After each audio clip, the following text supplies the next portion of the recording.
Good evening to everyone. आज हम discuss करते हैं important MCQ based on the general science. तो फर्स्ट है the vitamin which is very labile and easily destroyed during cooking as well as storage is. वो कौन सा vitamin है जो वेरी लाइबल है और इजीली डिस्ट्रॉय हो जाता है जब हम खाना बनाते हैं, जब या हम स्टोर करते हैं तो वो डिस्ट्रॉय होता है, इजीली डिस्ट्रॉय होता है। वो कौन सा विटामिन है? विटामिन सी।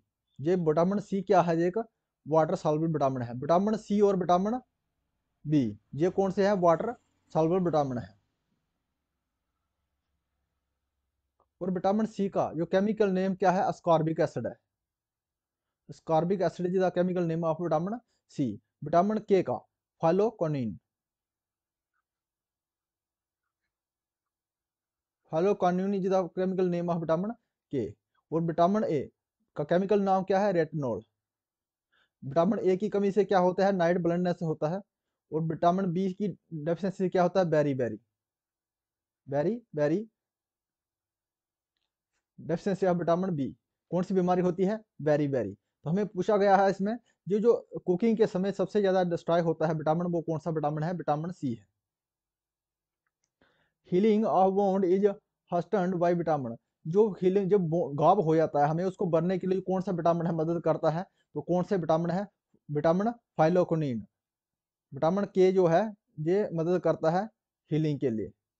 जब कोई घाव होता है उसको भरने के लिए हीलिंग विटामिन है के की मदद से भरा जाता है। वो इसको सपोर्ट करता है विटामिन के।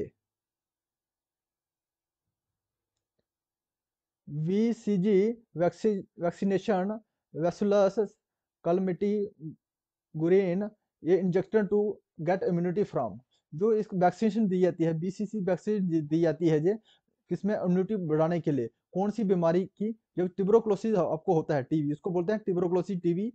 अब इसकी इम्यूनिटी को बढ़ाने के लिए, जब किसी आदमी को टीबी हो जाता है, ट्यूबरोक्लोसिस हो जाती है, तो उसकी इम्यूनिटी को बढ़ाने के लिए ये बीसीजी ये वैक्सीन दी जाती है, इंजेक्शन दिया जाता है बढ़ाने के लिए। जो क्या है ये बी टीबी क्या है? ये एक टीबी क्या है? ये एक बैक्टीरिया डिजीज है। ये कौन सी डिजीज है? बैक्टीरिया डिजीज है। और स्मॉल पॉक्स, स्मॉल पॉक्स और स्मॉल पॉक्स क्या कौन सी है? ये वायरस डिजीज है। और कॉलरा ये एक बैक्टीरियल डिजीज है। पोलो क्या है? वायरस डिजीज है। पोलो है। उसके बाद एड्स ये वायरस डिजीज है। डेंगू एक वायरस डिजीज है।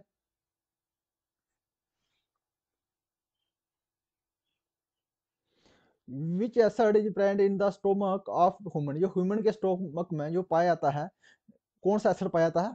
तो हाइड्रोक्लोरिक एसिड। जो हाइड्रोक्लोरिक एसिड कहाँ कहाँ पाया जाता है? जो ह्यूमन का मैदा होता है, स्टोमक को होता है, उसमें पाया जाता है हाइड्रोक्लोरिक एसिड। यीस्ट कंटेन, जो यीस्ट होते हैं कंटेन किस में पाया जाता है? ये इनवर्टेज में पाया जाता है और जेम्स में पाया जाता है। तो किसमें? Both invertase and James. Yeast कहाँ कहाँ पाया जाता है? ये कहाँ से इसको करते हैं, प्रोड्यूस करते हैं? बडिंग, बडिंग से। द ऑटोट्रॉफिक और organism contain dash dash pigment. जो ऑटोट्रॉपिक, जो अपना खाना खुद बनाते हैं, ऑटोट्रॉपिक होते हैं वो, उसमें पिगमेंट पाई जाती है। कौन सी पिगमेंट पाई जाती है? वो क्लोरोफिल। जो क्लोरोफिल पाई जाती है, क्लोरोफिल पिगमेंट पाई जाती है ऑटोट्रॉपिक ऑर्गेनिज्म में। The energy release during the cellular respiration is stored in. जो एनर्जी रिलीज होती है जब सेलुलर रेस्पिरेशन होती है, तो एनर्जी स्टोर कहाँ होती है? तो किसमें होती है? एटीपी में, एडेनोसाइन ट्राइफॉस्फेट में। एनर्जी जो स्टोर होती है during the cellular respiration, adenosine triphosphate. Which organism shows parasitic mode of nutrition. वो कौन से ऑर्गेनिज्म है वो शो करते हैं पैरासिटिक मोड ऑफ न्यूट्रिशन? और न्यूट्रिशन के लिए दूसरे पर डिपेंड रहते हैं। वो कौन से ऑर्गेनिज्म है? तो वह है कैस्कटा जो है, ये एक पैरासिटिक है। प्लाज्मोडियम पैरासिटिक है। तो एस्कारिसिस पैरासिटिक है। तो ऑल ऑफ द ये कौन से हैं? पैरासिटिक मोड ऑफ न्यूट्रिशन वाले ऑर्गेनिज्म है। gaseous exchange occurs through dash dash in the अर्थ बारम। जो गैसेज एक्सचेंज होती है इसमें अर्थ बारम में, तो किसके थ्रू होती है? तो स्किन के थ्रू। अर्थ बारम में क्या होती है? जो गैसेज है एक्सचेंज होती है किसके थ्रू? स्किन के थ्रू होती है। Dash dash is associated with the transmission of water in plant. वो कौन सा ऑप्शन में से कौन सा ऑप्शन है जो संबंध करता है जो ब्लड ट्रांसपोर्ट किसमें, जो वाटर प्लांट में ट्रांसपोर्ट होता है, तो कौन सा जो है वो है जेलम। जेलम क्या करता है, जो वाटर को ट्रांसपोर्ट करता है प्लांट में, प्लांट में से वाटर को जो है ट्रांसपोर्ट करता है। और फ्लेम ये क्या करता है, ये फूड, फूड या न्यूट्रिशन जो है इसको डोन वर्ड करता है, कहाँ से, डोन वर्ड पत्तियों से स्टेम तक, लीव्स से लेके कहाँ से तक, रूट्स तक इसको पहुंचाता है, इसका काम है फ्लोम का। और जेलम का है ये पानी को जो है ट्रांसपोर्ट करता है नीचे से, जमीन से पानी रूट से लेके लीव्स तक जो पानी है इसको ट्रांसपोर्ट करता है।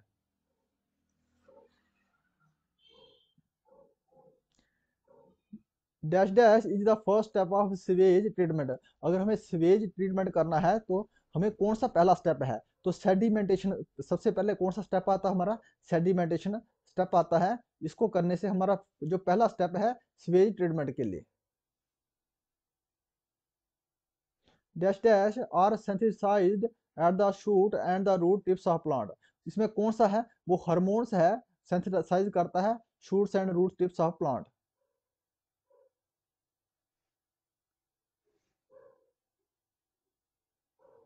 The normal weight of human child at the time of birth should be, जो कितना वेट होना चाहिए जब इन्फेंट जो बच्चा जन्म लेता है बर्थ के टाइम उसका 3 से 3.5 kg वेट होना चाहिए इन्फेंट का। जब इन्फेंट जो बर्थ लेता है तो उसमें हड्डियों की जो संख्या होती है कितनी होती है, इन्फेंट में 280 होती है। लेकिन जब अडल्ट में कितनी होती है, अडल्ट में कितनी होती है हड्डियों की संख्या, 206। तो जब बर्थ बर्थ के समय उसका जो वेट है 3 से 3.5 kg होना चाहिए। Nervous mass in invertebrates is called, जो नर्वस मास है इनवर्टिब्रेट में वो क्या है, वो है गैंगलाइंस। जिसकी रीढ़ की हड्डी नहीं होती है वो है invertebrates. The structure and functional unit of the nervous system is multi cellular organism. जिसमें जो स्ट्रक्चर और फंक्शनल यूनिट है जिसमें नर्वस सिस्टम का मल्टी सेलुलर ऑर्गेनिज्म है वो कौन सा है, तो कौन सा है इसमें से, nervous neuron, neuron is the nerve is the structural and functional unit of the nervous system। कौन सा यूनिट है, न्यूरॉन। और जो नर्वस सिस्टम है हमारा, नर्वस सिस्टम के अध्ययन को, स्टडी ऑफ नर्वस सिस्टम को क्या कहते हैं, neurology. Neurology, neurology the study of nervous system को कहते हैं। तो नेफ्रोलॉजी किसको कहते हैं, नेफ्रोलॉजी है स्टडी ऑफ किसका है, किडनी का। नेफ्रोलॉजी कौन सी है, नेफ्रोलॉजी किसका, स्टडी ऑफ किडनी। तो न्यूरोलॉजी नर्वस सिस्टम की स्टडी को कहते हैं, न्यूरोलॉजी करते हैं। तो हमें structural and functional unit nervous system का मल्टी सेलुलर ऑर्गेनिज्म में क्या है, न्यूरॉन है।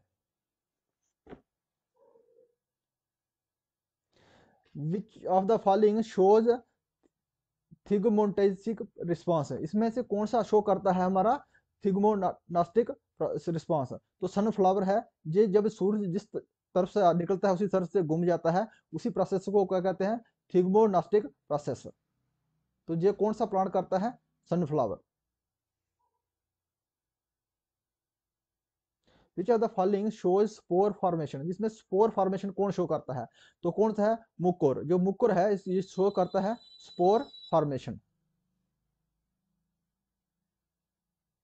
The normal health women menstruation occurs every dash dash days. जो नॉर्मल हेल्थ वुमेन होती है उसका जो मेंस्ट्रुएशन साइकिल होता है, पीरियड का टाइम होता है कितने दिन का होता है, 28 to 30 डेज में होता है उसका नॉर्मली जो मेंस्ट्रुएशन पीरियड होता है उसका।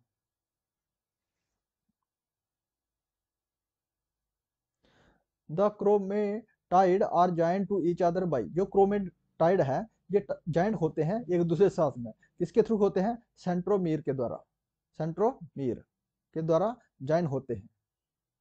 जो हमारे टेंडन्स होते हैं, जो टेंडन्स होते हैं किसको जॉइन करते हैं, ये करते हैं मसल्स को, जो end of muscles, muscles end कौन सा, बोन्स, टेंडन्स। जो लिगामेंट है, लिगामेंट किसको जॉइन करता है, bones to bone. Which are the following is a greenhouse effect, इसमें से ग्रीन हाउस इफेक्ट बताना है हमें, ग्रीन हाउस गैस कौन सी है। तो मीथेन है हमारी, ये एक ग्रीन हाउस गैस है। If you like this video please subscribe my channel. Thanks for watching.